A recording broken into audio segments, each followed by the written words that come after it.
Yeah, sit down. All right, Shalom. First and foremost, we want to give all praises, honor, and glory to Yahweh, Ba'ashem, Yahweh Shai, Ba'ashem, Rakah, double honors to the elders and the apostles of Great Millstone, and peace and blessings to the elect. And we are here once again. We're going to get right into it. As you can see, the title is over.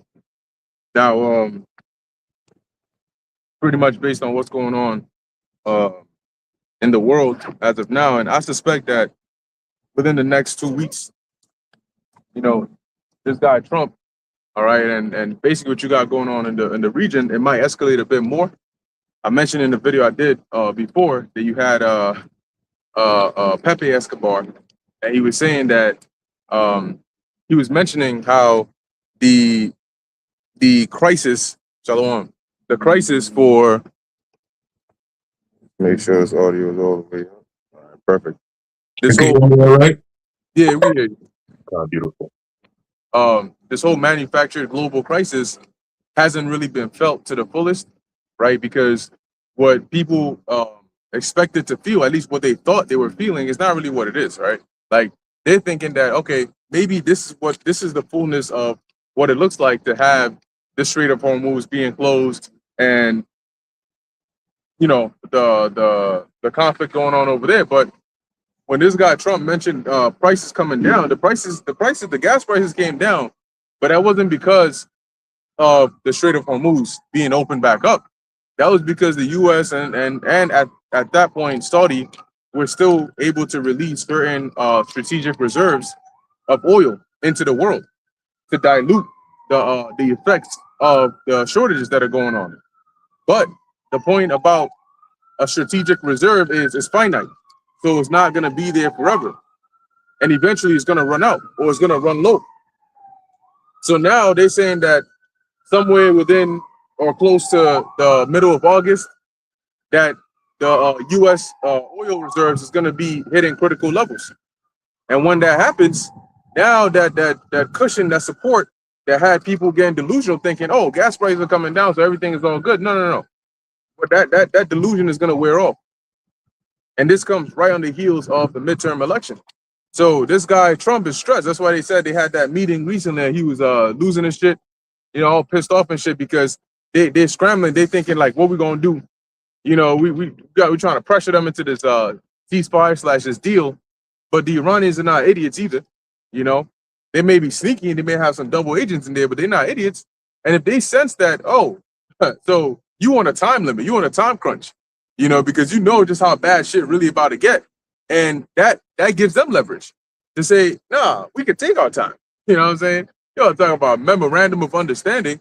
We're going to take our time to come to this understanding.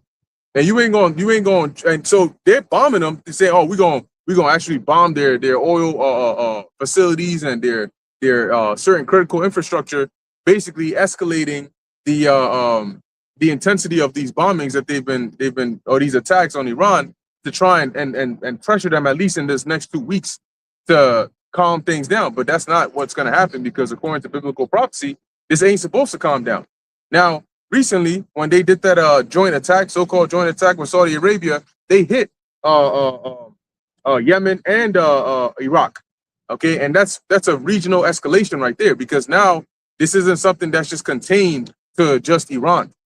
Okay, now you got Iraq getting hit, you got the Houthis getting involved, Hezbollah going to eventually get involved at some point. So now you go from two opposing sides in that region to now the entire region. That's how the vortex expands, so-called black hole. It starts with small and then it starts to grow and grow and grow, but it doesn't happen overnight. But now it's gradually turning into a regional war. You got Egypt, I think somewhere in Egypt got hit. And Iran was saying that they think that was a false flag by Israel, right? They said that there was a drone attack somewhere on there. So you get more and more of these nations over there getting drawn in, and this is going to draw more and more people in there, because U.S. or America is already involved. Khan, hey, and another thing that you just mentioned that just popped in my mind was this whole situation with Spain, where they had all these influx of these so-called military age men that just flooded their city or their towns, And you got a lot of people saying that, Bibi Yahoo and them Jays they have something to do with it. Okay, so we're seeing a lot of moving parts. All right, and there was, I forget who exactly was saying that, but he was saying something to the effect of, get ready for a lot of false flags that's going to be blamed on Iran, especially in the Middle East area, because what the U.S. has started doing is they're taking a lot of the shrapnel and the residue of the Iranian artillery, right? And what they're doing is they're, being that it's so unique, what the U.S. and Israel are doing is that they're taking the remains of those shrapnel, and then what they're doing is they're mimicking it, right? They're creating pretty much the same thing. And once those things are being It's called used, reverse engineering. They're reverse engineering it. reverse engineering, exactly.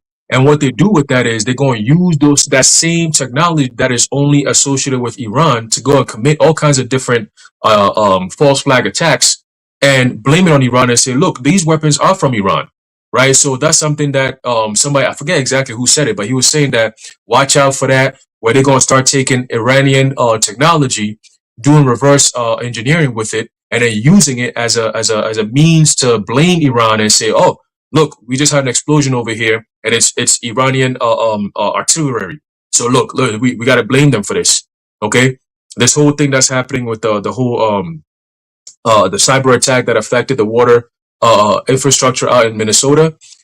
Trump is saying that he's not going to blame Iran. He's going to blame the governor. All right. So you got the whole kind of like, it's almost like a civil war, right? You got the federal versus states. Right now, you got in Europe, you got the immigrants coming in against the actual citizens over there, right? You got nation against nation, like you were saying, the vortex. So when you look around the whole entire spectrum, it looks like we are entering into a time of complete instability.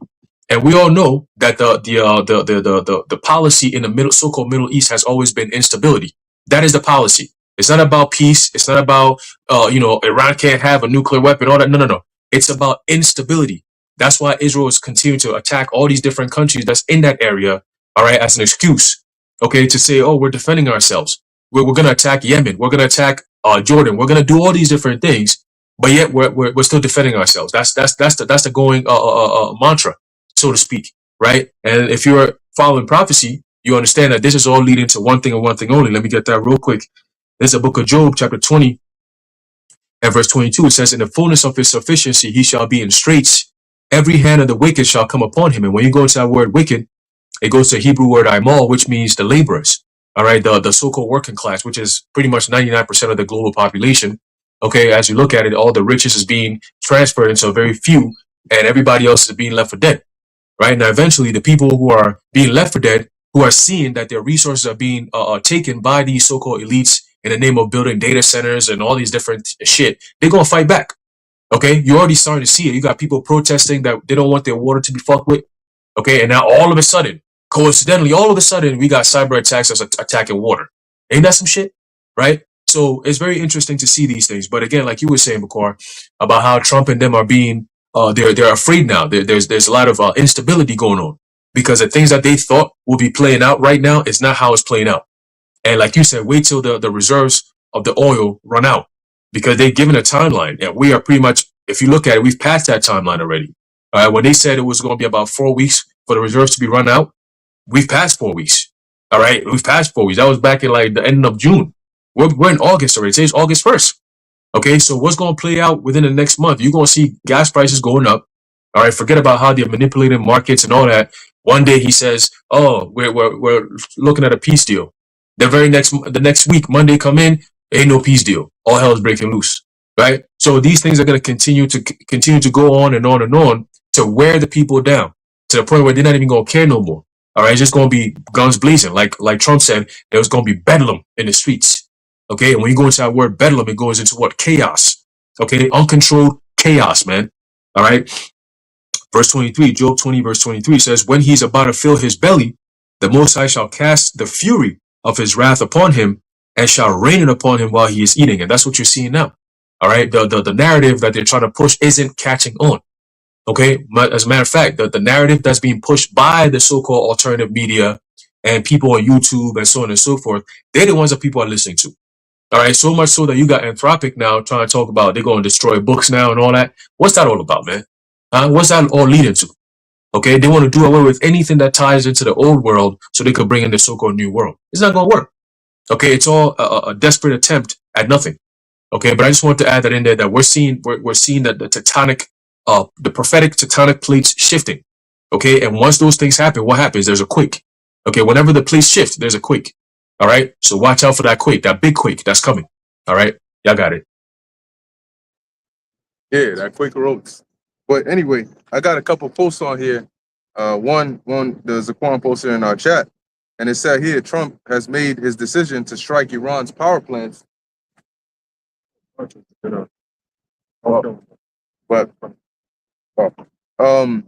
to strike Iran's power plants and oil refineries tonight. Now we're gonna see if he actually does that, and he might because, like we just said, he just might because, like we just said, they're at a point now where they're like, "Yo, we gotta do something." You know what I'm saying? Something needs to be done because whether you move or whether you don't, you're screwed either way.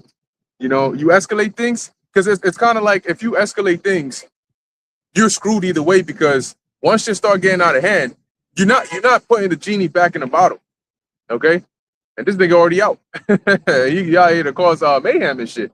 And if you don't do anything, that's gonna look bad on him because what happened to the gas prices are going to drop? Yeah, they came down a little bit, but that's because they're about to rebound. They're about to go right back up. You know, very high, real high, right? More than people even expected. So right now, just on even, and that's the reason it says here oil spiked 4% to $91. Why did oil prices go up at even just the sound or the thought of Trump actually doing this? Because they know what this can mean. Okay. So what they're doing right here, this isn't something that's just like isolated to a small region. This is something that's going to involve the whole entire world. Okay. When you go back into history and you look at how these previous wars started, it didn't start with the whole world in it. It gradually escalated to that point. That's why it became a world war. You know, and sometimes, you know, you have certain nations that were fighting, then eventually another nation joins in, then their allies join in, and then maybe some months later, then another, you know, major force joins the war. And before you know, you got a world war on your hands. All right. The next one here says U.S. State Department warns Iran and its affiliated groups may target U.S. interests and citizens worldwide. And like the brother Haran mentioned earlier, remember that right now you have what's going on in Spain, where you got these migrants flooding up in there. You got some even recording themselves swimming up in there. I'm like, damn, look, if this nigga can swim that long ass trip and he's recording himself doing it comfortably, you got a problem on your hands. Because them people going up in there from Morocco and all those areas, they're not like the people over here who are soft, you know. Here it is, you struggling even with swimming lessons, and you got the floaties on and shit. You're like, damn, shit. So over there, they live real life, you know. So when they go out there, and what do they do when they got over there? They didn't go there and they just start, you know, say, can I get a job and try to look for a piece and shit? No, they went over there, started vandalizing, started breaking into people's homes, occupying homes, right? They taking shit over, running up in there. You had a clip of a Moroccan guard who was opening the gate, you know, for them to flood up in here. So you know that this isn't, people like that don't just get up and coordinate shit. What happens is you have organizations that do that and recruit people, and then they set it all up and they tell them, look, you don't got to worry about nothing. Just go there and do this. We'll handle the rest for you. And then they pay off who they need to pay off to have that, you know, that access into the different areas. And then before you know it, you got something being manufactured over here. So all these things are happening, and people are moving about like they don't got a care in the world. Well, that's prophecy as well. There's a reason why the scripture said that it's going to be like the days of Noah. They were eating, they were drinking, they were marrying, giving in marriage, because their guard is down. They're not thinking about the reality. They're not realizing that it's over. It's not about to be over. This place is already over. That's also why, as the Apostle Ramla was saying this morning, that Jake is going to get slaughtered. Mhm. Because here we are, everything right in your face, but they don't want to take heed. They don't want to listen. They refuse to see. They want to stay ignorant. Yes. This is the way. And they're going to get that judgment. You know, they're going to get that judgment because the Most High blinded them. The Most High wants them to stay ignorant, right? That's in Revelation. Let's get that real quick. He that is filthy, let him be filthy still. Why? Because the Lord made him filthy, and the Lord made him filthy so he could judge him. You got people that have a misconception. See, the world's about to realize what the inhabitants of the land of Canaan realized when the Israelites came in there in the conquest. They realized that, oh shit, God ain't no lovey-dovey. He has those he loves and he has those he don't. And the Lord is the one who gave them the command. Like he told them, and it was a command. It wasn't like, oh, if you want to or not. No. He commanded them and he said, slay all of them. Smite the city with the edge of the sword. You know what the edge of the sword is? That's a sharp part. Okay, if it's a double-edged sword, it's a sharp part. Even if it's not a double-edged sword, it's still the sharp part. So when you slay them with the edge of the sword, that's exactly what it means. And it says what? Don't spare. Whether it's fine shit or it's not fine shit, they all got to get that work. And that's what the Lord commanded. And he's going to do that again in this time, except now he's going to send, he's using Esau Edom as his tool, but he has many other means of doing that. So this is the time of judgment. That's why all these things are happening at this time. Okay, so the whole migrant situation over there in Spain, you got people looking over there, but they're not looking at what's going on within. You know what's going on within? The border that was open for years, and you had droves just running up into the country. They're talking about ICE this, ICE that. ICE didn't get even a fraction of the people in here because you can only get so much. You're going to get the ones that are not professionally trained, but the ones that are professionally trained, spies, you know how spies are able to live abroad for like damn near a decade or two? Like, how the hell do you find a spy in your cabinet? Like, this guy was amongst your top ranks. First off, the level of intense, scrutiny you got to go through to elevate into ranks like that. And they go up in there. And they're like, yeah, this guy was a spy for like over 10 years. Like, what the fuck? This nigga was advising the president. And he was a spy for over 10 years? Because that's how good they are. They're trained from a youth on how to do that. They master manipulation tactics to be able to, elevate their way into different areas. So ICE is going to catch the ones that are just trying to come into the country. Some maybe for a better life, some to escape different things, some for a new opportunity. But those that are sent in here to be agents, you ain't catching them. You're not catching them because you're never going to suspect them. Shit, you might have agents that are ICE agents. You're going to come up into the country, you're going to have an Iranian sleeper cell that came over to the country and applied to be an ICE agent. And now he catching immigrants and shit. Who the hell is going to suspect an ICE agent of being an Iranian sleeper cell or some sleeper cell of a foreign country? They're not going to.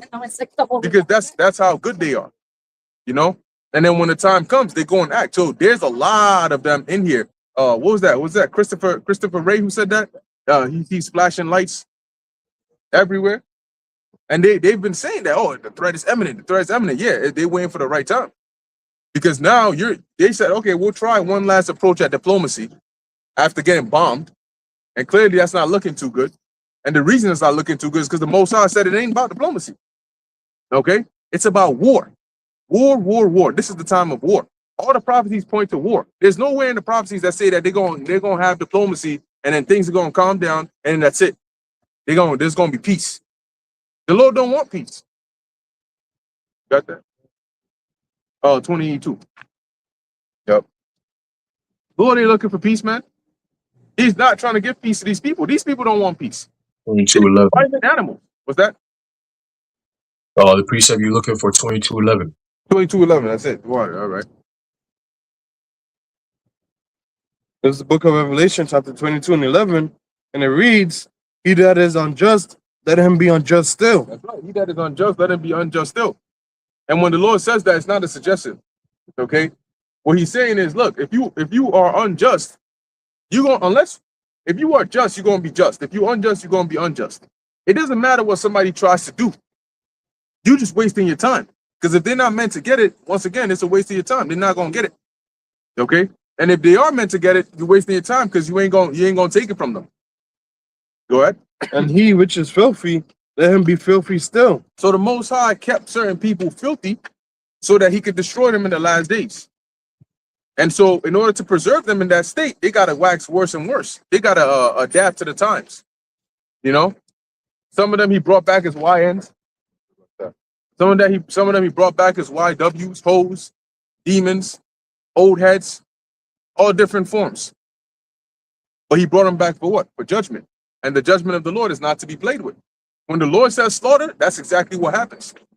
So you got to go back and you got to like, maybe it'll help to watch documentaries, right? You got to watch some documentaries where they depict little pictures, or maybe even watch some of those ancient world TV shows. You'll see how violent and gruesome it was. When we talk about, you know, for example, the siege of Jerusalem, that wasn't 70 AD, 70 AD. You know what was happening in 66 to 73? You know, when the scriptures tell you there's certain parts where it's like, it was so bad that anybody who would have seen the sight of it would have felt bad. You would have wanted to have pity on them. That's how bad it was. When they talk about what Antiochus did to us at that time. So it's not like, it's one thing to read it on the pages in a book, but in reality, this shit is, you know, it's crazier than that. You got people that cry their hearts out now because of what they hear about what's going on over there in Gaza and in Palestine. You have no idea what's about to come to this place. If seeing it through a screen is making you emotional, what you think you're gonna do when you see it in real life? Ruthless. There was a video of it was not too long ago. You had a dude, I think he was a migrant, and you had some chick. It was around a gas station. It was around a gas station, and Shorty came out to confront him. This man came out like it was a GTA mission with a damn near hammer in his hand on some Trevor shit. And he just went right to work.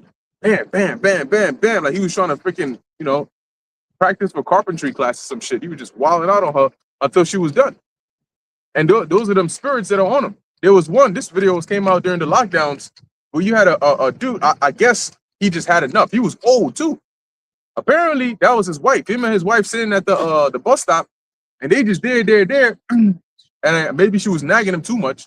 And he just said, yo, it's been 65 years. I'm not doing this shit no more. And he starts beating her ass. And I forgot what he used, but it was something either metallic or some shit. Like, you know, in WWE, TLC, they go under the ring and they pull out the metal chairs and shit. And then bam. But that shit's fake. This nigga wasn't doing no fake shit. He was just like all aggression until she was done. And he wasn't done. That's how you know it was a spirit. Because when those spirits are on you, people don't stop. They don't stop until the corpse itself is like no more. And that's exactly what you're gonna be seeing in this time. It's gonna start off like, oh, chill, until boom, person ain't moving no more. You know, now what? So death is in the air. Anyway, you finished on Revelation? All right, let's get some more on that. And he that is righteous, let him be righteous still. Yeah, see, those that are righteous, let them be righteous. So when they're gonna stay righteous. Ain't nobody gonna take away the righteousness from the righteous. That's like the equivalent of plucking them out of the Lord's hand, and that's impossible. It's not gonna happen. So how are the righteous gonna stay righteous? It starts with what's up here. You know, it's the spirit that's gonna keep them on the straight and narrow path, not to deviate to the left or to the right. It don't matter how fine you are. It don't matter how tempting it is.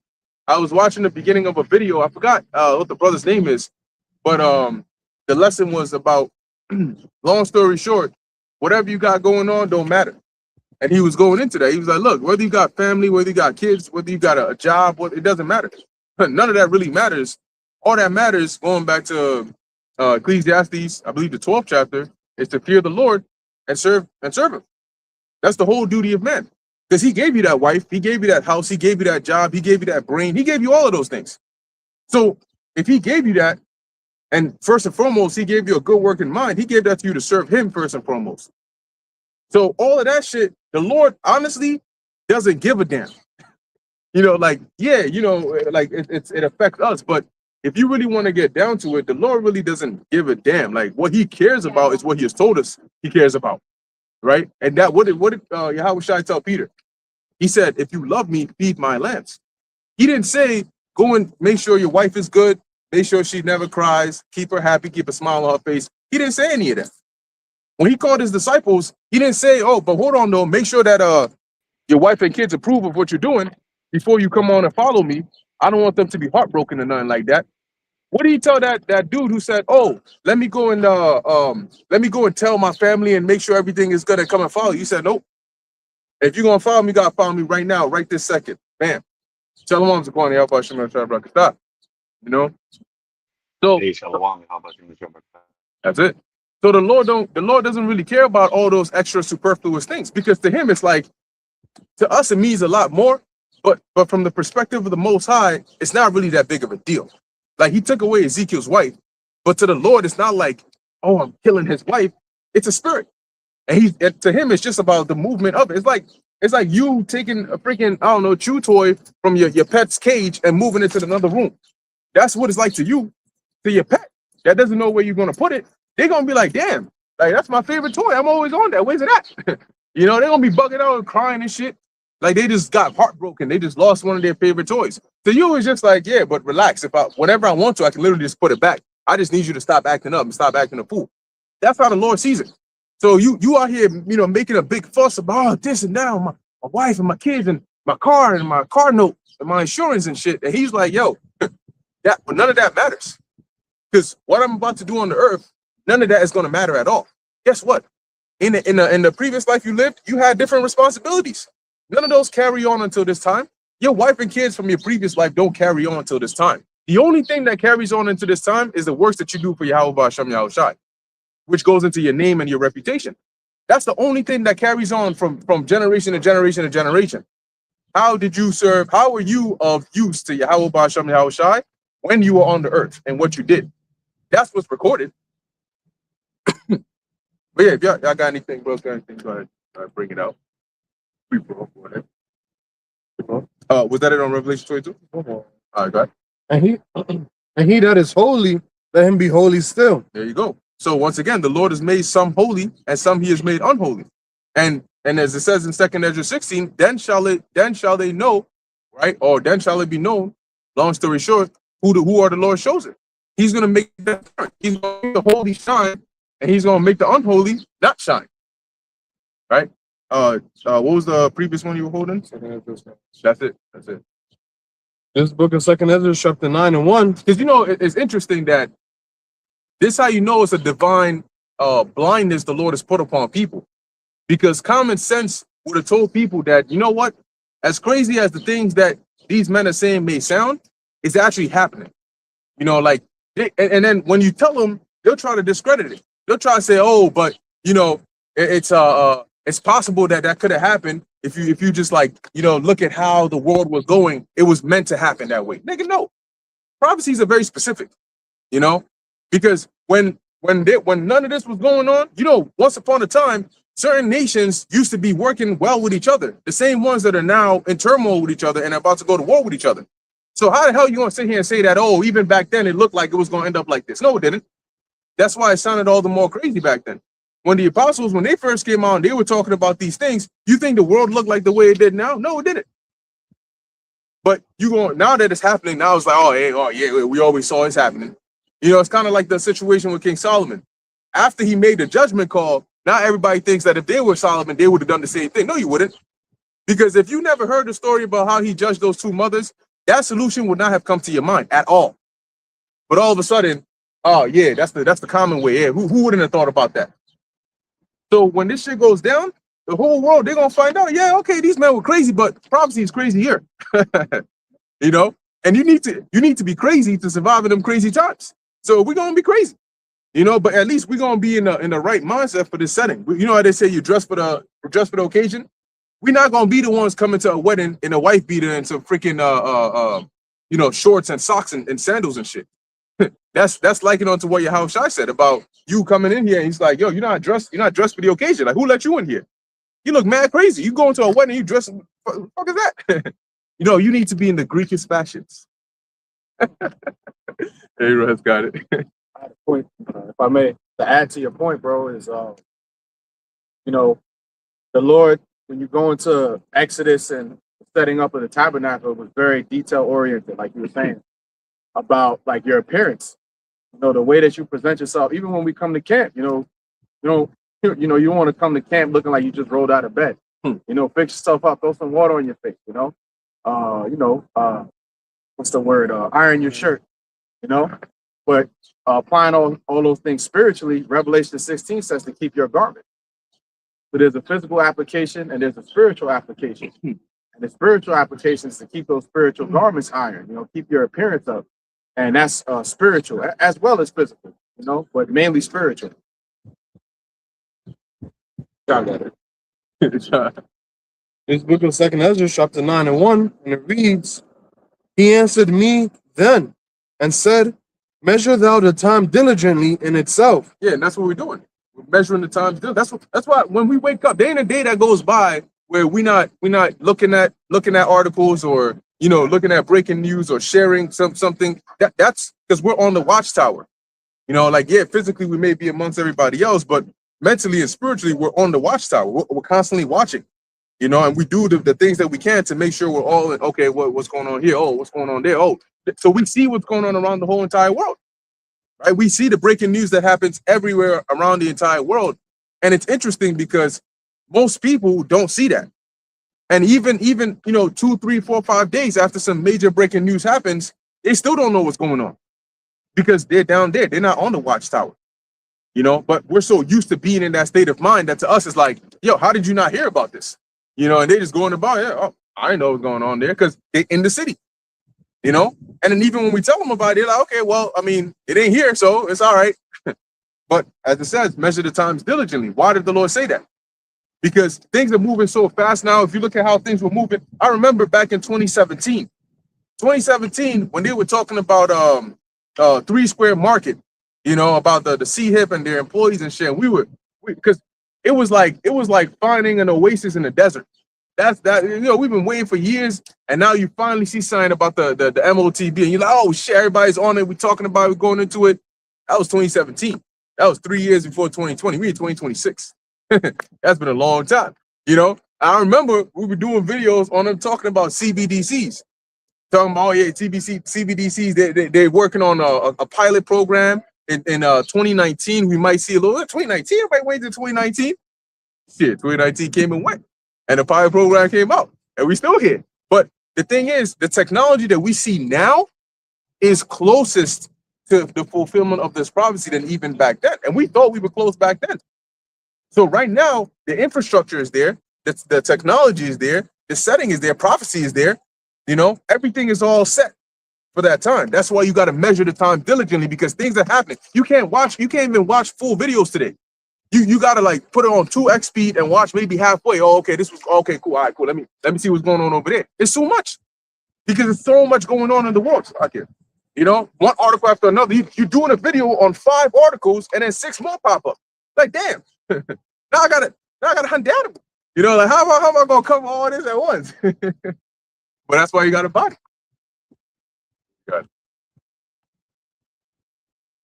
And when thou seest part of the signs pass, which I have told thee before. So, as a watchman, you got to know the signs. How are you going to see part of the signs pass if you don't know the signs? So, that also you can tell by the spirit that a man is in. As things are happening, if you understand what prophecy means, what is supposed to happen, then when you see these things happening, you'll understand why certain people get excited. Because this is major. But if you in here and you hear, oh, this is major, but you don't know why it's major, you got to go back and read the signs and understand what this means. Why is it major that they're saying they're going to do this or they're saying they're going to do that? Well, because according to biblical prophecy, if they do this, that's going to lead to that. So we got to watch. We got to keep our eyes on that. What are they going to do? He said he's going to do something. Let's see what happens tonight.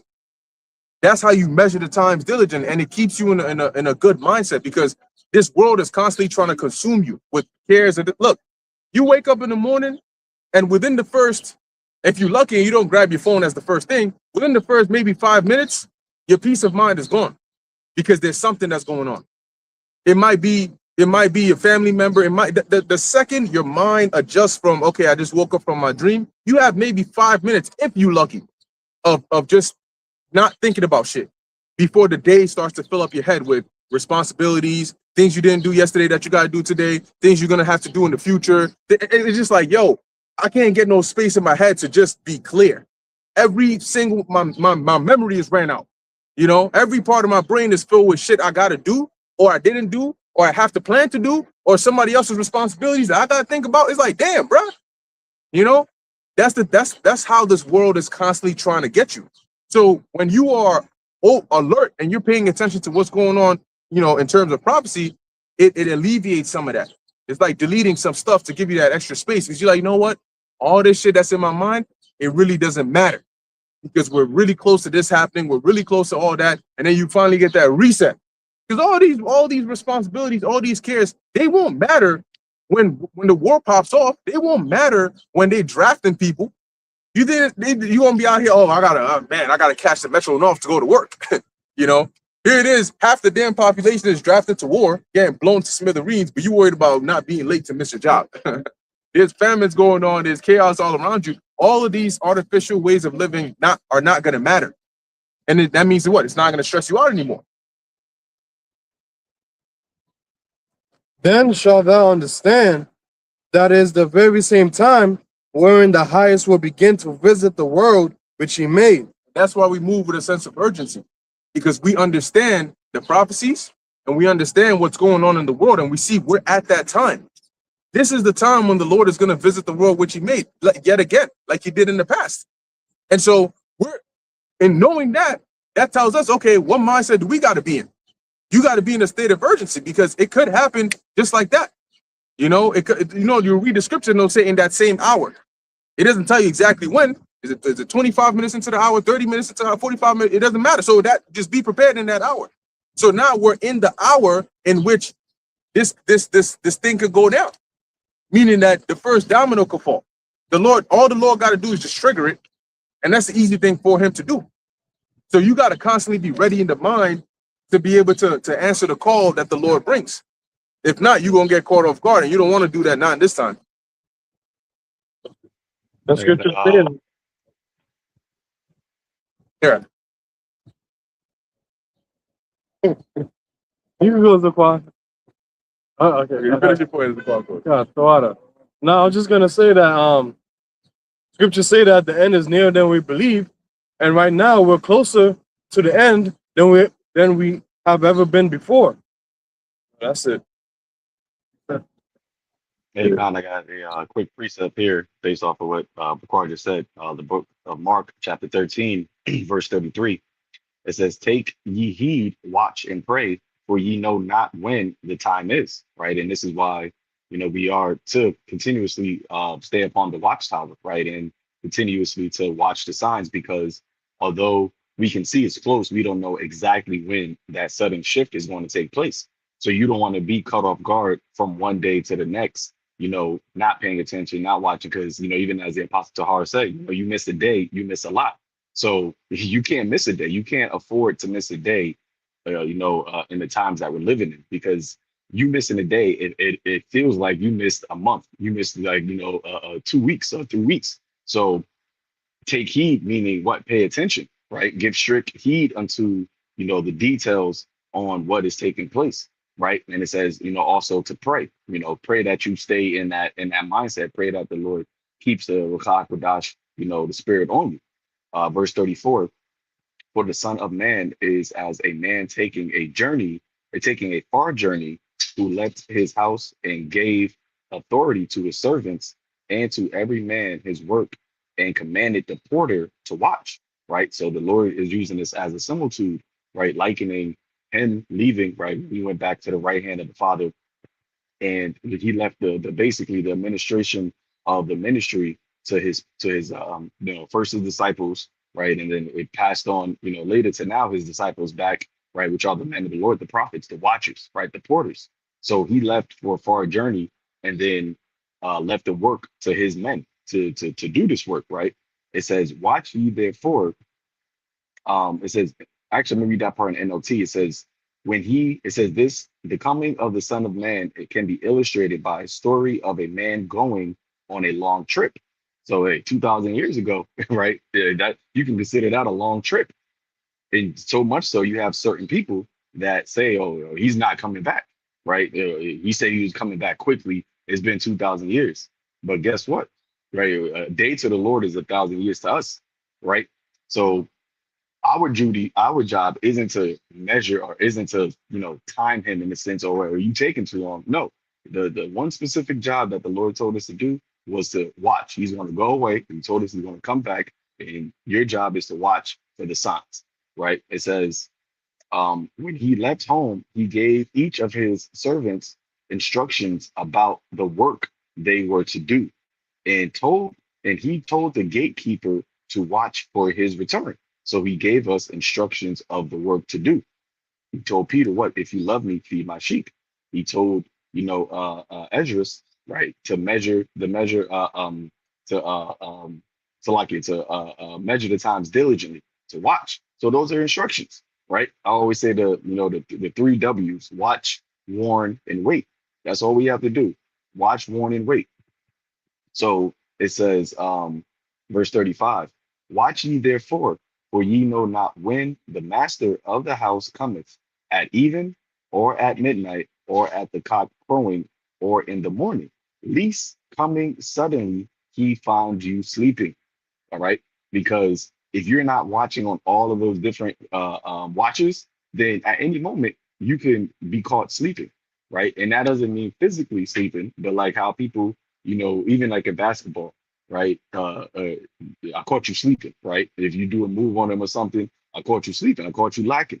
And you don't want the Lord to to catch you lacking. Because if the Lord catch you lacking, then you're gonna have to feel the wrath, right? You wanna miss the moment of opportunity of salvation. So that's why he says, you don't matter what time he comes, he doesn't want to find you sleeping when he arrives without warning. Verse 37, the last one, it says, and what I say unto you, I say unto all, watch. So it's a very simple thing. What he told the disciples is what he's telling, all of us, which is the message that we're telling everybody. And especially, as we said, the times that we see things happening right now, there's a lot to watch for, right? There's a lot happening, and it is all signifying what the return of the Lord. You got it. And Joe, Yeah. Okay. got you. Second Ezra 15 and 1. Behold, speak thou in the ears of my people the words of prophecy, which I will put in thy mouth, saith the Lord, and cause them to be written in paper. See, it says, saith the Lord, not saith Bishop Nate or General Yohana. Saith the Lord. See, we speak according to the spirit of the Lord, not according to the precepts of men. You got it.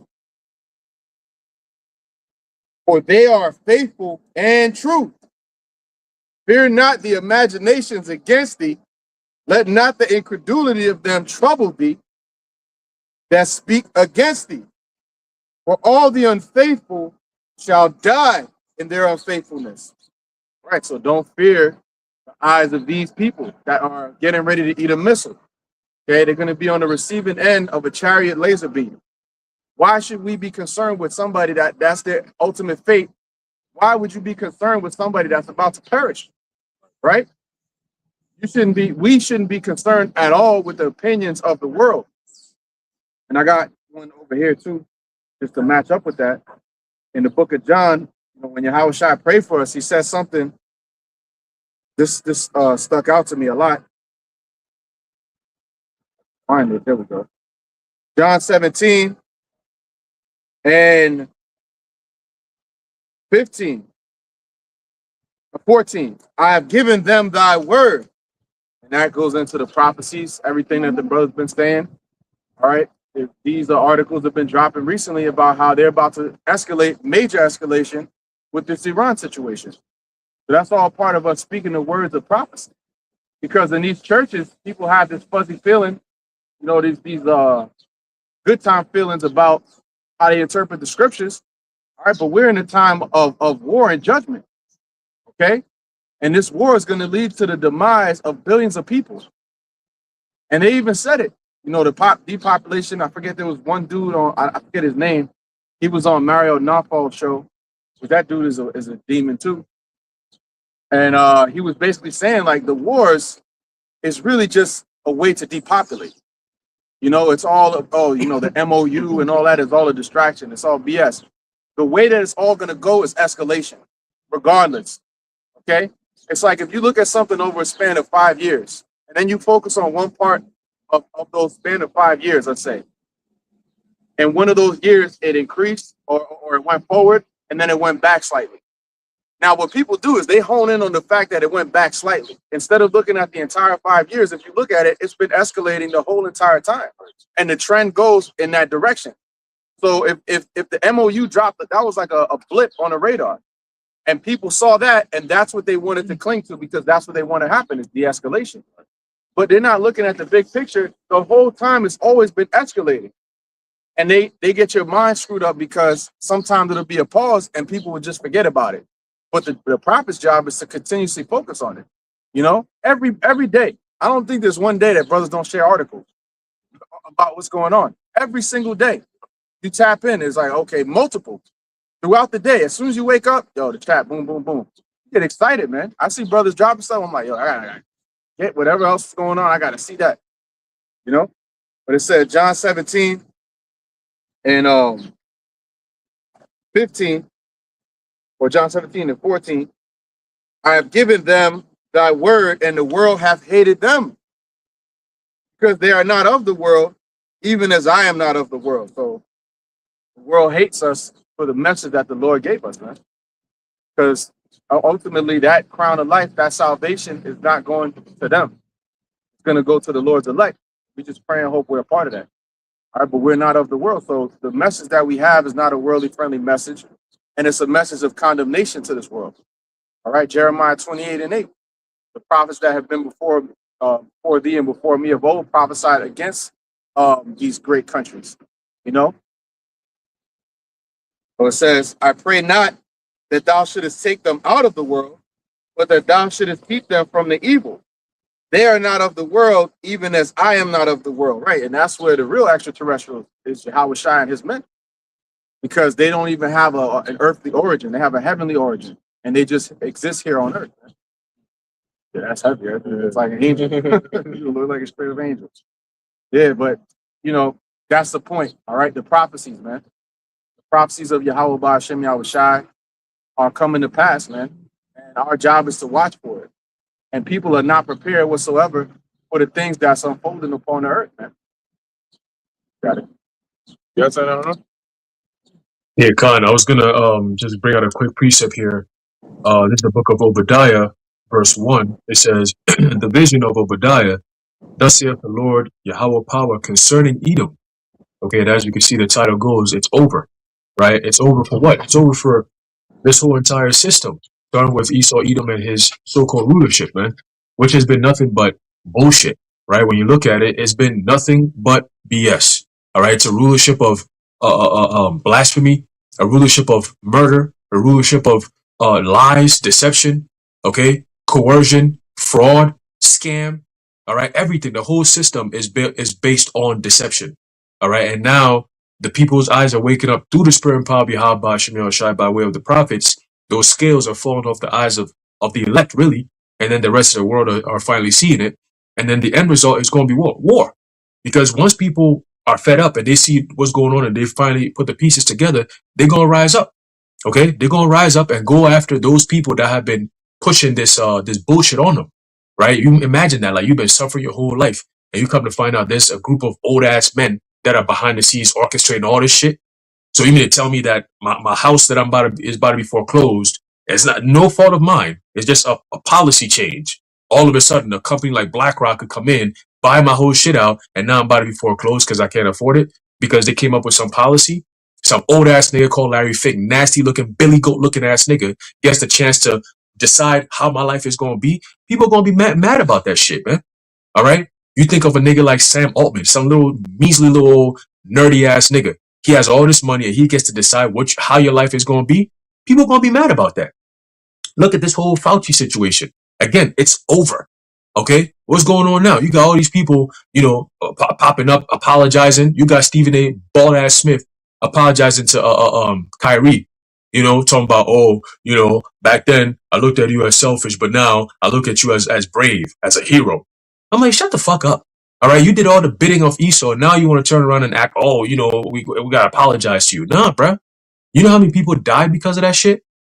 This says 77% of the deaths that they recorded during the whole demic situation was mostly people who were vaxxed, people who took the jump shot. And we was telling the world about these things. We told them. It wasn't some like, man, I wouldn't take it if I would. No, we said, nah, don't take that shit, man. It was very, very, very straightforward with it. These other camps weren't saying that.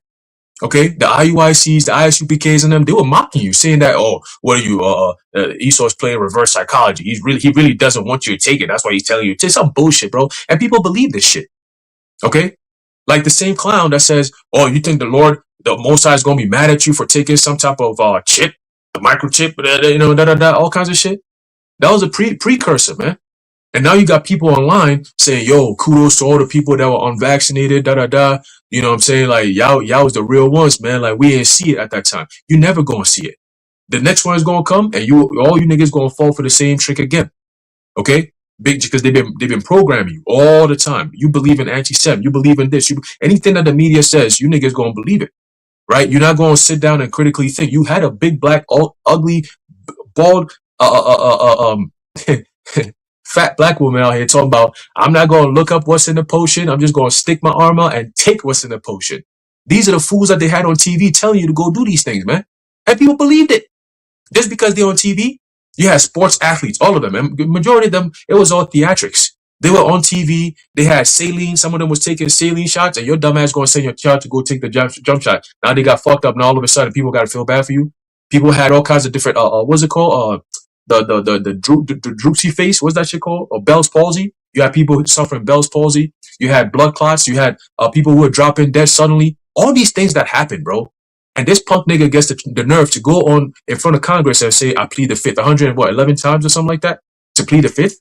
Now all of a sudden the Constitution matters, right? 5 years ago it didn't matter, but now it matters. Remember what they were saying? Forget about your freedoms. Your personal freedoms don't matter. It's about the greater good of everyone. Remember that shit that they kept telling us? Right? Your liberties, fuck your liberties. Who cares about your liberties or your constitutional rights? This ain't about that. It's about, herd immunity. All that, but we remember that, man. We remember that. We were the only ones on the whole entire planet that had the balls to stand up and say, this is bullshit. We ain't falling for this, man. All right? And you know what did people do? Family members, friends, they all cut us off, man. They turned out and looked at us like we crazy. We bugging. Oh, you don't trust the science? How the fuck is Fauci the science? He literally said that I am the science. Trust the science. Believe in the science. Now he's pleading the fifth. When you have people who are dead, people who are fucked up for life, they're never going to recover from that shit, man. Okay? And what's the best thing they could do? Asking questions for him to plead the fifth. Yo, man, listen, this place is done. That's why we always say there will be no more justice. If people are sitting around thinking that, oh, Congress is going to bring him to justice, and you got people in a comment section talking about he needs to be arrested. Who's going to do the arrest? All the people, the judges, all of them, they're all frauds, man. We told you, this shit is over. This whole system is a fraud, man. Now people are waking up. Now there's, what are we going to do? What are we going to do? No, what are you going to do? Because we've been told you, we're not part of this world. We're not fighting for this world. We're not fighting for shit in this world. All right? What's coming is the next kingdom to come. That's what we fighting for. Fuck up. Everything that's on this side is over with, bro. And now you're about to see the Lord's real judgment. Heavy, heavy judgment. For your disobedience, the Lord is about to punish you people, man. All right? So continuing, Obadiah, verse 1, it says, the vision of Obadiah, thus saith the Lord power, concerning Edom, and it starts with Amalek. All right, now you're about to start seeing a real Edomite. Like, you about to really see the true nature of these devils, man. When Albert Pike said that very soon they're going to unleash the nihilists, and you're going to see the most absolute savagery and blood turmoil. All right, that now people about to really understand. When we talk about these Jays, how they were driven forth from among men and how warlike people they are and all these different things, you about to start seeing it play out. When they're showing no mercy on the Palestinians out in Gaza, you about to start seeing that here in America playing out. When the Lord says in Ezekiel 9:4, when he says, spare none, all right, no children, no maids, no little women, all that, slaughter them, you about to start seeing that absolute savagery, man. Who did the Lord program to go do these things? The Jays. The same people that cry victim every time they go out there doing fuck shit. They always cry victim. Look what they did to Kyrie. Because Kyrie said, I don't want to be part of this. They dragged him through the mud, man. Now they want to apologize to him? We don't want to hear that shit, man. It's over with. The damage is done. And now an apology can't take back what you've done. All right? The apology can't take back what has been done, the damage that's been done. You got children that are fucked up for life. They had a mask on their face in their developmental stages. I remember when I finished college, not right when the CV thing hit. And I was going to go to school for speech pathology. And people were asking me like, oh, why don't you want to do that? I said, yo, bro, we wearing masks. If I'm going to be doing a job that I have to be able to speak to people and see their mouth and everything, how they speak and all that pronunciation and all that, you got to see the mouth, man. You gotta teach them how to speak, and so you gotta know that if you have a mask in your face, how the hell am I supposed to really do my job? So I said, man, fuck that. I don't want to be a part of this system. I don't want to be a part of that. I don't want to go to school for that shit no more. Okay? And you're gonna get ridiculed. Oh, you mean you tell me you because of that you're not gonna go? What's the point? What's the point? I made a decision. I don't want to be a part of that. What's the point? All right? Maybe if you want to go do it, go ahead and do that and suffer the consequences of that. Now what happened? All the people that went and took the jump shot, some people did it for no reason. You didn't have to do it. You just did it because you wanted to go to some stupid ass concert or you wanted to go to a stupid ass cruise. Now look at you. You're all fucked up. You got people getting, my Eve mom came up this morning. She got a whole cast on her foot. I asked her what happened. She said she had an ulcer that came out of nowhere. It came out of nowhere. Now they're talking about they about to cut some veins out and all kinds of shit. Your life is fucked. You're done. That's what happens when you listen to these physicians of no value, like Fauci and them. Okay? So continuing, it says, concerning Edom, says, we have heard a rumor from the Lord Yahweh, and an ambassador is sent among the heathen. All right, arise ye and let us rise up against her in battle. And that's what the brother Ishar quoted in Isaiah 28:8. Okay, the ambassador is talking about the prophets, man. The prophets have been sent from the Lord to go give warning to these nations, man, including the nation of Edom, Esau Edom, the top nation. Okay, you're the one who's ruling. So if the prophets are coming here to tell you what's about to happen, then it's going to be happening under your rulership. You're going down, man. And everybody who supports your system, they're all going down. As you can see, the system is going down. Okay? It's all kind of cracks and all kinds of shit. Now they're desperately trying to put it all together. You got Bibi Yahoo coming to America, like, what was it, 8th time he's been here since Trump came into power? Right? He just keep coming back and forth. Every time you come around, you saw the video, right, where he was standing there with Hexeth and Rubio. Like two clowns. Two bum-ass clowns, whole-ass niggas, man. And you got this old-ass nigga standing looking at it like, yeah, see, we're going to do this. Oh, look, they're watching. And then you got Rubio turning around like a fucking, like this guy. I'm like, how do you people look at these guys and say, you guys are the ones running shit? Okay? Again, it's all over, man. All right? He said, you're going to do this. You're going to do it. Oh, they're watching. Look around. And then Rubio turned, dumbass turned around. My God. These are the diplomats. These are the people that's waging war in different countries. These are the people making decisions for your children to go to war against. This is what's going on. A whole clown show, man. So continuing, it says here, behold, I have made thee small among the heathen. Thou art greatly despised. Why are you greatly despised, man? Huh? Why are you greatly despised? Because of the things that you do. This is all part of the curses. Okay, the Lord is putting the curses on you devils. Just like how the world for so long had disdain towards the so-called black man and we ain't do nothing to them, right? For no reason. That was the Lord putting that curse on us. Now he's lifting those curses and putting on Esau Edom, man. But the difference is you devils are actually, it's self-inflicted. The things that you're doing, the whole world is watching it. And you want everyone to be on your side, but soon it's going to turn into a thing where it's like, oh, you're coming against us. You're anti-Sem. Okay? That's what's coming, man. All right? That's what's coming. But your brothers got it. Can I add something to the brother? Another thing that's coming up now is the flock cameras all over the place. And they even just dropped something that's saying that there's a $4 million contract now in Suffolk County out on the island to install those flock cameras, right? And people are up in arms about it. They named the names of the 3 votes from the Suffolk County legislature, and everybody's up in arms about it. But, you know, at the end of the day, this is the system that you people love, because then you're going to go and say you're proud to be an American for the 250th, right? Y'all was celebrating a month ago. Now it's oppressive. You love this shit, though. Who are you lying to? Right. You love it here. You love oppression. You love wickedness. All of you fucking Americans, man. Edomites, Jakes, all you stupid ass niggas that's stuck in this American mindset. You love to be oppressed and shitted on. If they told you to stick a camera up your ass, you're going to still do it. Well, he said it on the TV, man. You know, I don't got nothing to hide. That's crazy. You know? But that's what they go. The same rationale. Well, why not get a chip? What do you have to hide? What do you some kind of weirdo? But here these people looking like a cyborg, you know. Also, fucking hand fall off, you know. Elbow fall off, you know. All of this shit that you're gonna be fought, like the brother said, the ulcers and shit. They're gonna be having all of that from taking that Karazma, that MOTB. All right, and they're gonna still be pressing and looking at us like we're crazy. These people are the crazy ones. These people are the ones that's fucking insane, man. That's willing to mutilate their bodies and let the devil put technology inside of them. That's no experiment or whatever. What is it? What's the word when they're looking into something like experiment. Well, basically, you're the experiment when it comes to this technology. You know, it doesn't have any track record or like, you know, years back of research to show you of what it does. And the thing is, they do have the research. That shit is hidden. They're going to tell you. They're not going to tell you about the deep underground military base experiments that they've been experimenting on people in these, you know, in these military bases they got. They're not going to tell you about that.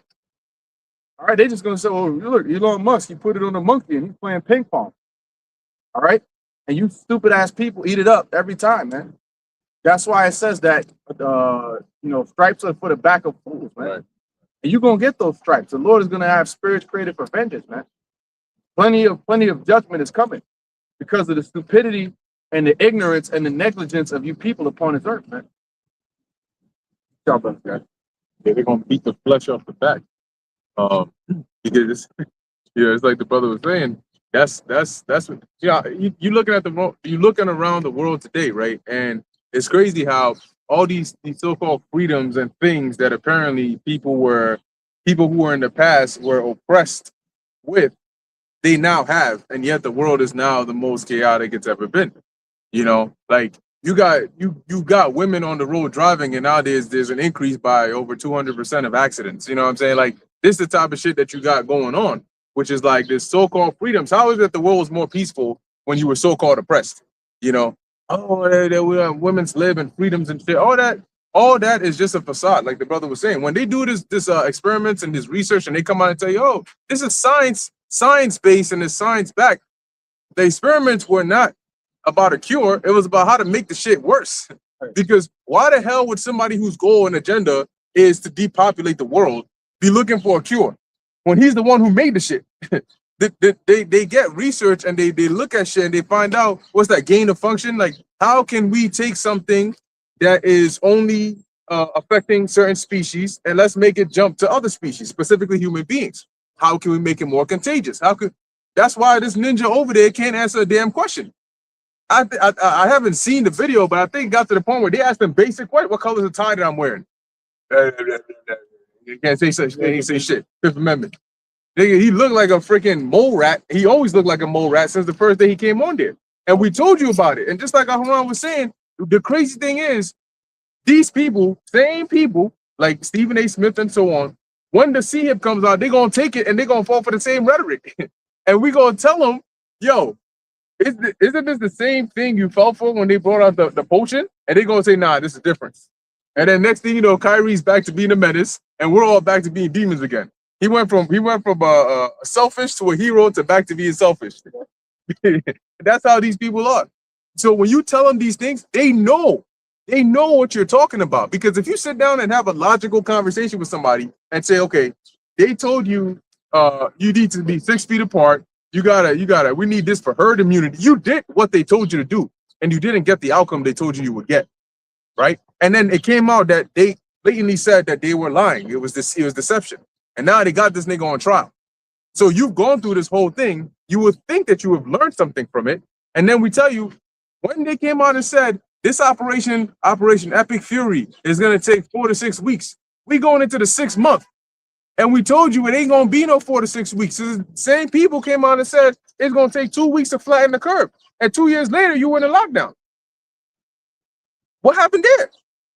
Oh no, this ain't gonna be the case. When they voted Biden into presidency, that had to be one of the most widely campaigned, commercialized thing everywhere. Like you had every 2 seconds there was a commercial on TV trying to make somebody feel bad if they don't vote for Biden. Saying, oh, you like Trump. Right? Trump is crazy. How you gonna like? Yeah, there you go. You're not black if you don't vote for Biden. You had black kids singing about Biden and shit. And then this nigga came up in there. And now everybody's saying, oh, he got to go. We got to get him up out of here. All he does is eat ice cream and fart on hot mics and shit. We got to get him out of here. And then, now they're crying back for Trump. Now Trump came back in. Oh, no. We got to get him out of here. So y'all are through and through. That's why the title is it's over. There's no way to turn. You go here is bad. You go here is worse. You go here, it's worse than here, but it's also worse over here. So that's that Amos 5:19, right? And the Lord he's going to make that to a point where it's not something that when the walls start closing in, you see them closing in. But the first thing is maybe it's like 2 blocks apart. Oh shit, that's crazy. The walls are closing in. We should do something about that. And you ain't gonna do shit. And then when it gets closer and closer, then it starts with the anxiety. Oh shit, the walls are getting mad close. Yo, that's crazy. Okay, all right. Then when it gets to the point where it's actually touching you, then the fear comes in. But it doesn't stop at fear because now the shit starts crushing your bones. Now it's actual physical pain. And now you're feeling the anxiety, the fear, the pain, all of those things at once. And that's what the Lord is doing. He's closing in the walls of prophecy. And now when they start to feel it, now it becomes everybody's problem. Wait a minute. Now we got to figure out a solution? What do you mean? We got to figure out a solution. No, we, Lord willing, have a solution. You don't. And you can't have one because the time has passed. The window for solutions is closed. Now you're stuck with failing to prepare, and now you prepared to fail. That's it. You got that in Isaiah. This book of Isaiah, chapter 6 and 11, it reads, Then said Matter I, of fact, read up above. Where you at? Start at 8. this book of Isaiah, chapter 6 and verse 8, and it reads, Also, I heard the voice of the Lord saying, Whom shall I send? Hey, because I remember Pastor said this was years ago, and he mentioned this because he was talking about brothers being on fire and so on, and he mentioned like we're serving the King of the universe, right? And when you hear that, you think about it differently because that it's very true, but we usually just say the Most High. But when you really think about the title Most High, the meaning of that is like beyond comprehension. He's the highest, the Most High, right? And that's the God that we're serving. Like these are the words of the Most High. Okay, let that sink in. The words we're reading here, they come from the Most High, and the actions that are set to happen here, they come from the Most High. The same God that is the originator of everything you see around you. Life, damn, air. How do you create air? Anybody ever thought about that? Like you breathe it every day. You ever thought about how you create air? Like how you create that? But it came out the Most High's mind. Like he's like, no, you're gonna need lungs to be able to breathe this in, and you're gonna need cells. And I'm like, damn, that's the Most High. And he says, these are the things you got to do. These are the things you don't do. These are the things I'm about to do. So if there's anything that's real in this world, the words of the Lord are the realest of them all. Like this is literally real life stuff we're talking about here that is about to happen. And it's not going to be on a small scale. War is not a light thing. So many people die in war like that. It's like just like that. It gets to the point where it's not even a big deal anymore because so many people are dying. But nuclear war is a whole nother level. Like there's actually gonna come a time when the same America that you take the train to go to work and you get on to play video games and you on YouTube or you're scrolling looking at fun shit, this same America and different parts of the world that you live in is going to be a completely different place. And it's going to end with the skies. When the missiles are flying in the sky, it's going to be a very loud day, right? We always think about the visuals, but it's going to be a very loud day. Hey, I haven't experienced a freaking nuclear missile flying over my head and hitting someplace not too far away. That shit is going to be crazy. Imagine the sound. Your damn ears might pop, of the impact of the shit just hitting, boom, and you feeling the earth shaking. And actual chariots in the sky, like that's real. That's not fake. We're not making that up. But that's how crazy it's gonna be to see a big ass chariot in the sky and actually people getting beamed up off the earth. Like these are so-called unrealistic things that the world will say, but happening in real life. And you watching the joint. And the icing of on top of it, the cherry on top, is looking down and seeing a whole entire continent. Like not a movie, but a whole entire continent. You looking at New York to California on fire. Actual thick, so much fire it's like water. And you just looking at the joint. Like this is hot. You know what I'm saying? Like this is hot. And you Lord willing, we in a chariot, but like think about that. Think about that actual day. Like what would it actually feel like to be in a chariot looking at a whole continent destroyed? Like your mind might go in and out of reality. Like, yo, is this real? Yo, this is crazy. Yo, is this real? Yo, this is crazy because like America's gone. One day is gonna come where that's it. Like, yo, you gonna actually say like, yo, this place is gone. There's no Babylon the Great anymore. It's gone. Shit don't exist. the line of confusion has definitely been spread over that bitch because she ain't there no more. And every time we think about Babylon, it'll only exist in a memory. Like, yo, we used to go downtown. Yo, we used to go to the gym. That shit does not exist anymore. Like we're not mortal human beings going to work and shit. Like we're in a chariot right now with Yahweh Shai. And to even be able to say that is going to sound surreal. Like, yo, we're in a chariot right now in the atmosphere with Yahweh Shai, with the son of the creator of the universe. And we in new bodies and we gods. Like, that's just You thought David danced with all of his might when he brought back the covenant. Brothers ain't gonna stop dancing, man.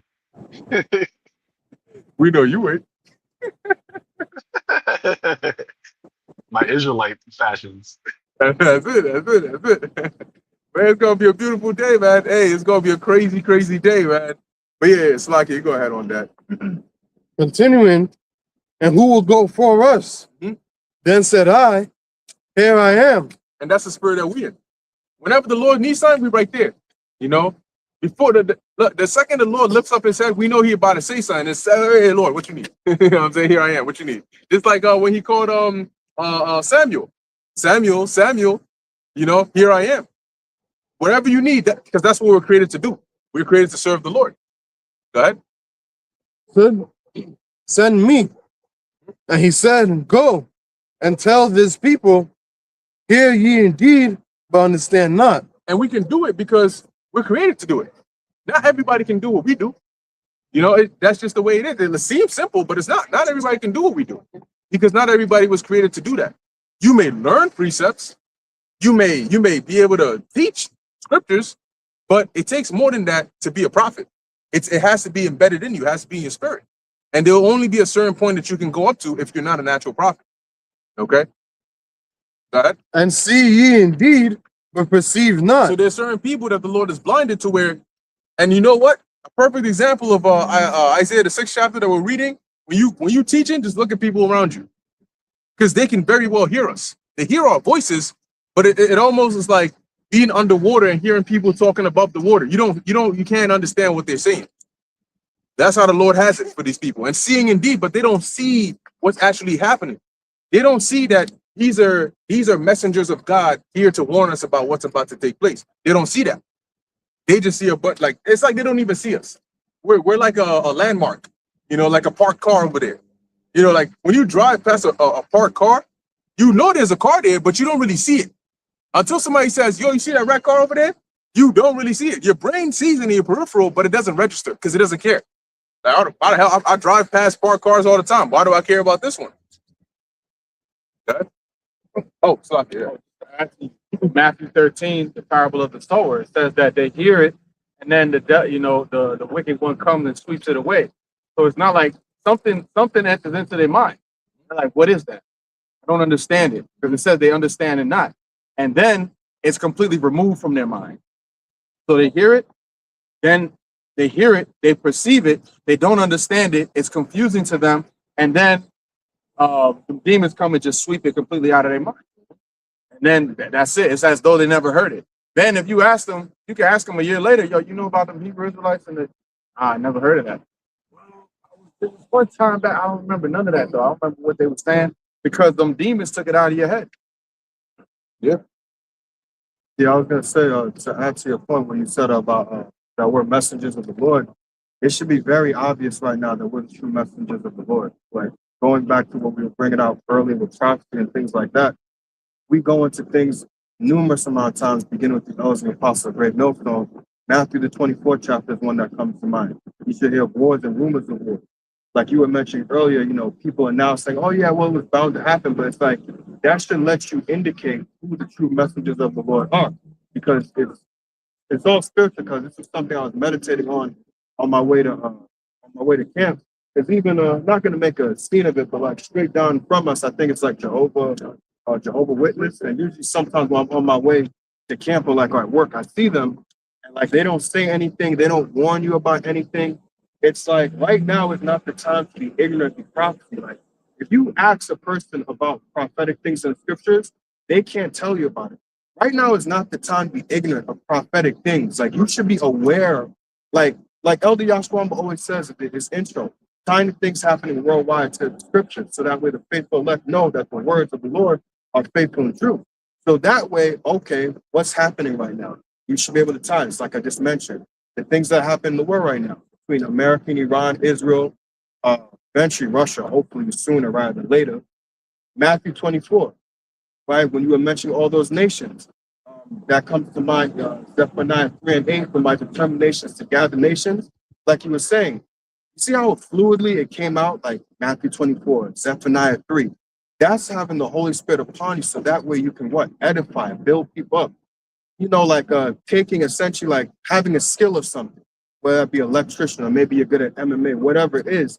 The Lord gives you the skill, the knowledge of how to interpret his word, how to break it down. And then what? From elect to elect, that skill is taken and now passed on to someone else. It's not just given to you. Like I've heard that saying what you said, or I've read the Bible from back to front. Okay, but why is it when I get in a conversation with you, you don't seem to understand? Right. Paul said what? I'm gonna butcher this. I'm sorry. You have no need that around you. You're already put on game. I don't have to really explain this to you, even though I'm going to anyways. But you're already put on game. But why is it when you talk to people like this? I've had this one in particular. You know who I'm talking about. You talked to him on the phone. The second time you didn't talk on the phone because that shit was probably got you weird as well. And it's like he said the same thing, but it's like, why is it that you don't seem to have an answer for things? Why is it that sometimes people will ask for me, like, hey, you know where such and such is? And it's like, why are you looking for me? Like, I don't have to ask you. Or like sometimes my parents, or mostly really my father, he'll ask me certain questions. If I know someone doesn't know what they're talking about, I'm not going to ask you questions. Or if you're crazy or you don't know what you're talking about, or somebody that's unskilled, I'm not going to look to ask you questions. A person who's unskilled and doesn't know things, we don't go to them. We usually go to people who are skilled. It's the same thing, whether it be like a video game walkthrough, whether it's like, let's say you want to get better at fighting game, let's say you want to get more combat. You don't watch the winky dink niggas that ain't got no fucking view. You watching the people that got 1.8 because you know, all right, there's a reason why, and this is the truth. There's a reason why you got 1.8 million views. So you nice at the game, you know the combos. I'm gonna watch you. Why? Because of his skill, because of how good he is. Okay, I thought so. Good. So you're gonna go to someone who's skilled and knows what they're talking about. You're not gonna go to anybody that doesn't know what they're talking about. So again, it'll show you, or it should be very obvious, who has the truth, who has been saying the same thing over and over, and you're seeing it as very evident. You know, there's a couple of times, you know, as I was just sitting here thinking while the brothers were talking, like you were mentioning, people passing by, people could obviously hear us. There was one a little bit earlier, a couple walked past us while I could think a kid, and you can hear the things that we're talking about. Imagine if you were to go back, like you were to time travel, go back into like the ancient world. You think you could say these types of, oh, you know, a great army, the Lord's going to bring a great army here, and everybody's going to be slaughtered. You think everybody's going to watch you and just act like, yo, what the hell are you talking about? You think it's going to pay you no mind? People are, yo, what are you talking about? Where are you from? Who sent you? Things like that. They're going to inquire about what you're saying, not just, okay, yeah, we hear you saying that, but yeah, have a nice day. No, you're going to be like, yo, like I remember when I first heard the message and things like that. I remember hearing about the nuclear missiles. That wasn't something like, oh, okay, a nuclear missile. Like, what? A nuclear missile going to fall where? I live here. What do you mean it's going to fall here? I don't want to be fried chicken. I'm not trying to get burnt up. But you see how like the ears start, yeah, fried nigga, but your eyes didn't want to say it. It came out regardless. But like, you know, you should inquire and hear, especially now, like you shouldn't be ignorant of things and take into consideration, maybe I didn't know what I really didn't know. Maybe I really didn't know the scriptures as I thought I did. And really take into consideration, okay, maybe you guys are a little, people will say aggressive and things like that. But you know what? Y'all on point with what y'all saying. Y'all haven't changed up anything. So maybe let me give an ear and really take heed because things is going the way you guys are saying it. And let me just take heed to it. I apologize for being all over the place there, but it's like you should really pay attention, really, you know, open your ears and your eyes and your ears to see who really has the true message and been consistent with it year in and year out, day in and day out, the same thing over and over. And there's really, from the Lord's perspective, really no excuse because it's like, yo, they've been saying my words the same thing over and over. It's like it hasn't changed and they've been right. Because really the Lord is right because he's the one that's doing it. So it's like, yo, Wise up. Got some? There you go. You don't have to get it. Continue for Isaiah 6 and 10, and it reads, "Make the heart of this people fat and make their ears heavy." And that's a very, very scary thing or place to be in, right? For the Lord to do that to you, because you don't have a choice or a say in the matter. The Lord said, make this person blind, make that person blind, make this person blind. And there's none, you're so blind, you don't see that there's something wrong to even try to fix it. Like that's the condition you're in. That's the veil. It's a blindfold that's put upon your eyes, but not by you. And you just living life like that up until the last very moment where the Lord is like, oh, all right, now it's time to face reality. Because like we always say, the truth is the truth, and time is the ultimate truth teller. Because eventually it's gonna come out, right? And when it does, then it's gonna be like everybody's gonna see the truth. But at that point, you either on the sinking ship or you on a lifeboat. You know, like which one is it gonna be? And those that saw it ahead of time made preparations ahead. You know, there's like the Titanic. When you read in the there's some information that goes into the orchestration of the sinking of the Titanic, because you had certain rich families that were on there, and those rich families would have been trouble for people like the Rothschilds and Rockefellers in trying to push their agenda, especially the Federal Reserve. And so what they did was, if you notice, the sinking of the Titanic was about maybe a year or two before the Federal Reserve Act was pushed. So they had to get rid of them. The Astor family and a few others, they had them on the Titanic. But guess who? Who was also so-called meant to be on there, but wasn't? Morgan. I think it was J.P. Morgan. But last minute, he just so happened to cancel his sign came up, so he couldn't get on the ship. That shit wasn't sinking of the iceberg. They sunk that shit. It was on purpose, you know. And then those that survived, they made them sign. I don't know if it was an NDA, but it was one of those where they can't talk about what actually happened on the Titanic. So, long story short, I bring that out to say that the Lord has it to where we don't even get on the ship because we know what's going to happen.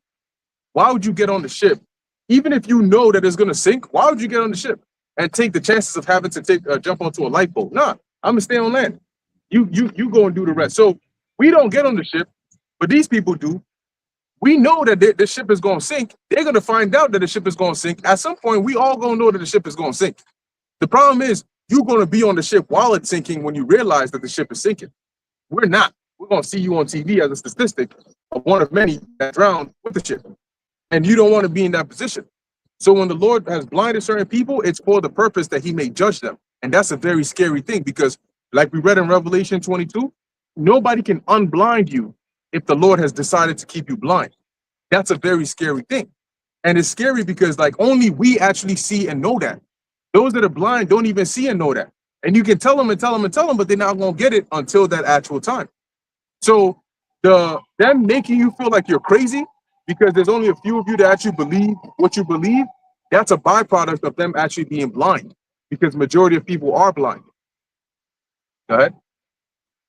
And shut their eyes. My bad. I just wanted to add, based off what you were saying, that salvation isn't predicated on whether or not this is true, because this is already true.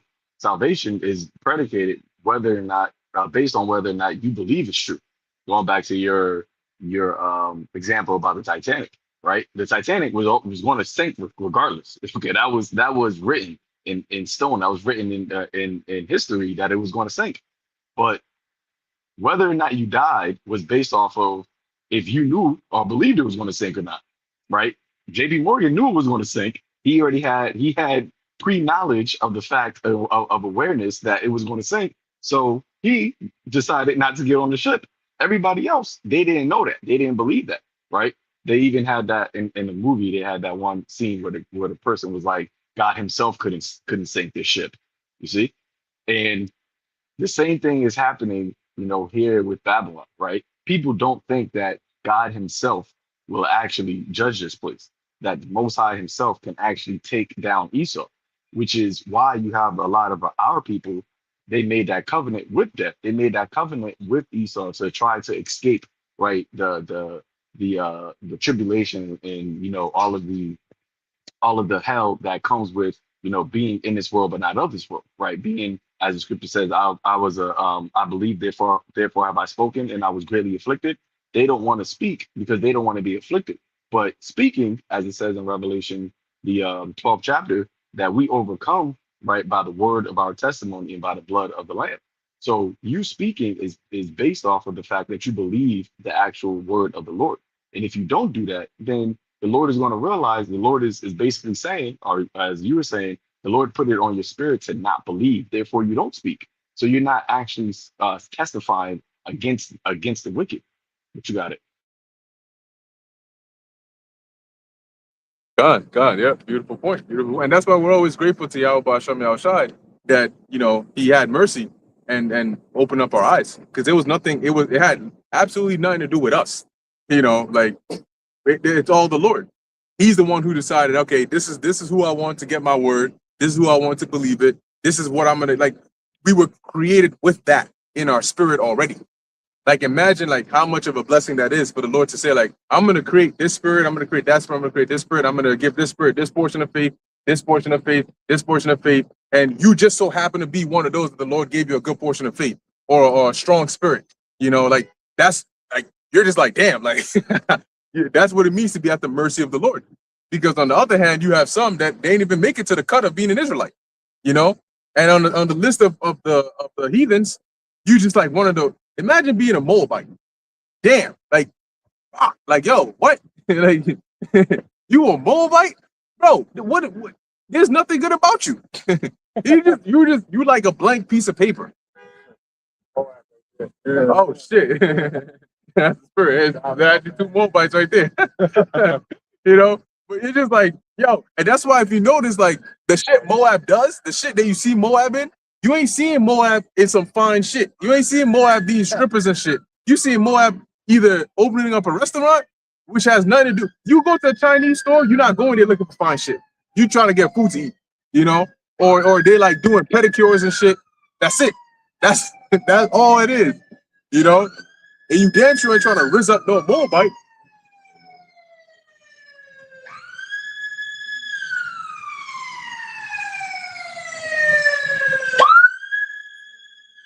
How they call Mount Sinai? And then every day somebody dying. Crazy. But so that's the thing, right? Like, we weren't Moabites. The Lord didn't make us Moabites. He didn't make us Ammonites. He didn't make us none of that. He made us Israelites. And on top of that, prophets. Prophets are the top tier of Israelites. And because Yahushua was a prophet. Like all these great men, they had that spirit of prophecy or the spirit of the Lord dealing with them. And either they were a prophet or they came back as a prophet in a different lifetime. But either way, they had that spirit of the Lord working with them, because in order to be a prophet, you need the Holy Spirit of the Lord to work with you. And some of them may not have been prophets in the sense of coming out to the highways and byways and prophesying, but they said prophetic things, because it's the same spirit that feeds us, that's wild. Same spirit that feeds us that knowledge, So we're grateful to Yahweh Hashem Yahushua for that. And you know what? We're looking at it from the lowest point of view, and we're still grateful to the Lord. Like, we're at the lowest of the lowest, and we're grateful to the Lord. Imagine when He's like, "Look, I'm gonna show you, how great I am. Like, let me show you what we really dealing with over here. The full deck of cards." We're gonna need immortal minds to comprehend that. Because if that was shown to us now, we'd drop. We'd be like Nabal hearing the news about Abigail and what she did. Like, damn, it's too much to contain. There's more on that.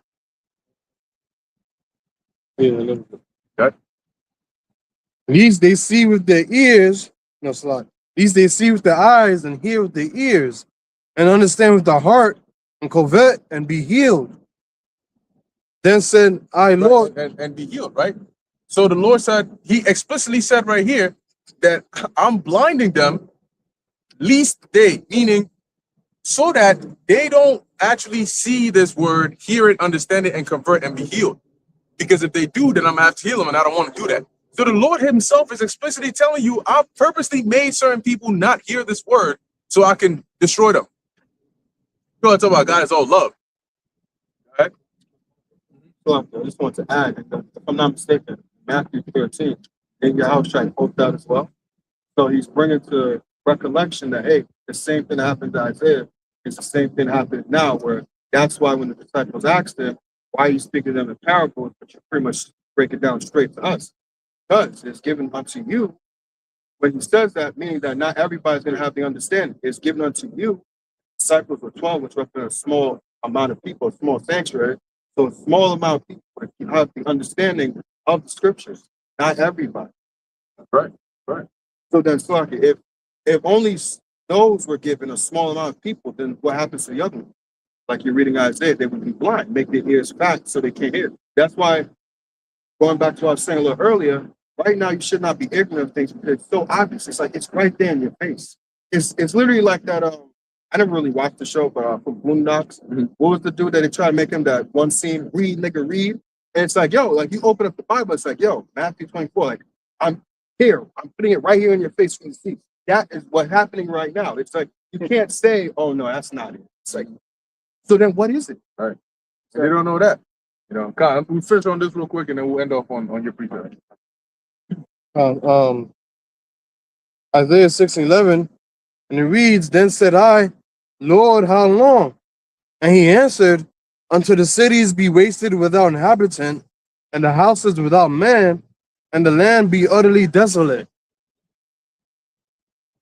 You breathing? That's it. No, you get on that. So, yeah, it's the spirit. So what does it say right there? The Lord has blinded them until it's like don't let them hear the warning until after the time where the warning would actually do something for them is over, and then like, let them go. You know what I'm saying? Block the exits until the fires consume the building, and all right, cool, now you're free to go. That's what the Lord is basically saying over here. You know. So in other words, He's telling you you're going to be cooked. Doesn't matter what's going on. You know. Odes. Oh yeah, you got it. Revelation 3:18. I counsel thee to buy of me gold tried in the fire, that thou mayest be rich. But they can't afford it. You know, most people can't afford the gold that the Lord got because it takes faith to buy. That's the currency, and they just can't afford it. You got it. Yeah, they spiritually foreclosed them. The Lord is going to foreclose on the earth, man, because there's a lack of faith. There's a debt that has to be paid. Like that scene from The Mist that brother said, she was like propitiation, or I should say expiation. You know, there is a God, the God of the Israelites, and that is the truth of the matter. And that's what goes to show you that the Hollywood producers, they know, yeah, the God of the Israelites is going to jack you people up, and he is going to require blood. And there is going to be a great sacrifice in Basra, which is here in America, Babylon the Great, the land of the fool, man. All right, the land of the blind. That's what this place is, the land of the blind. This is a spiritual desert. All right. Now, if people actually were dependent on this knowledge to drink, they'll be crawling over here to get to us, man. If they could see the spiritual living waters, the waterfall of spring waters from on high that's coming out here, people will be flocking here if you actually had to drink that to live. But the Lord set it up to where it's spiritual. All right. And it says, Revelation 3:18, I counsel thee to buy of me gold tried in the fire, that thou mayest be rich, and white raiment, that thou mayest be clothed. We spoke about the raiment, the covering, the garments of the saints is the knowledge of wisdom and understanding. And that thou mayest be clothed, and that the shame of thy nakedness do not appear. And that means what? Being spiritually naked, being without this knowledge. And this is the point. And anoint thine eyes with eye salve, that thou mayest see. See, so that what is the eye salve? This knowledge of wisdom and understanding. And again, that currency is faith. And a great debt is owed. There's a sacrifice. So this Lord put the spirit on us where we present ourselves as a living sacrifice now. So when the Lord has his magnum opus, his great work of destruction, all right?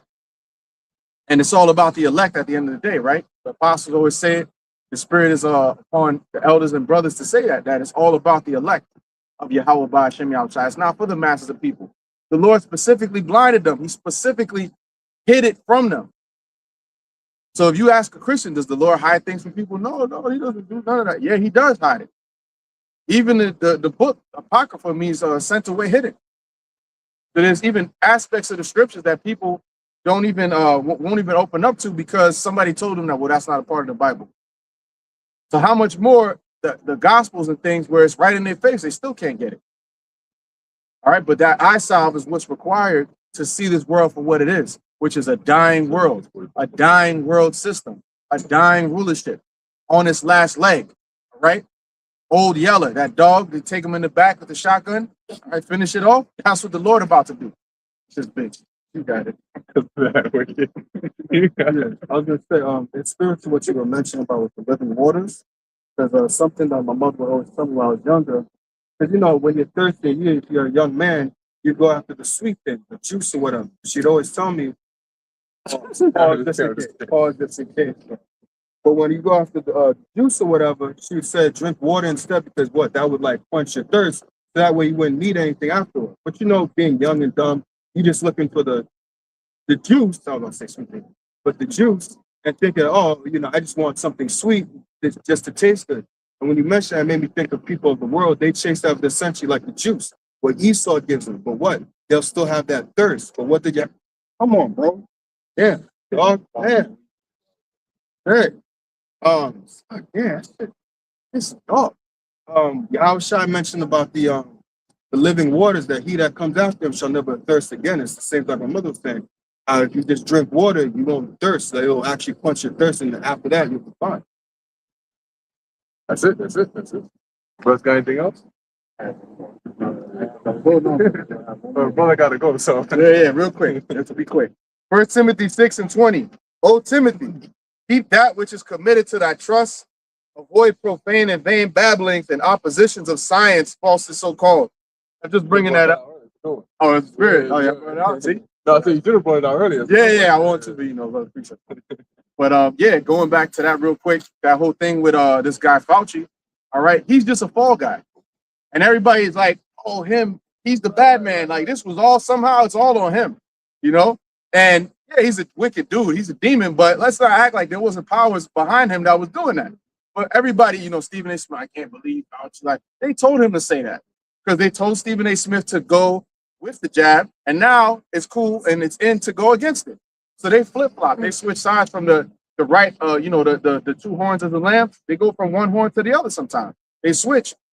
And Esau opened it up to say, listen, it's about to be MAGA season. So if y'all want to come to this Republican side, y'all can start doing that.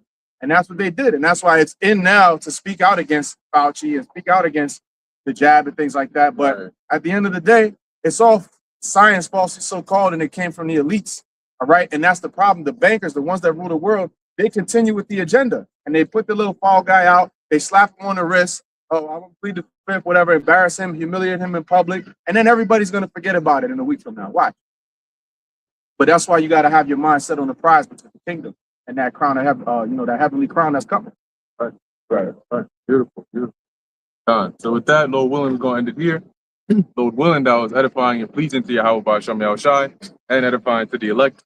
Closing, we want to give all praises, honor, and glory to Yahweh by Shem Yahushai by Hashem Rakak Wadash. Until next time, Shalom.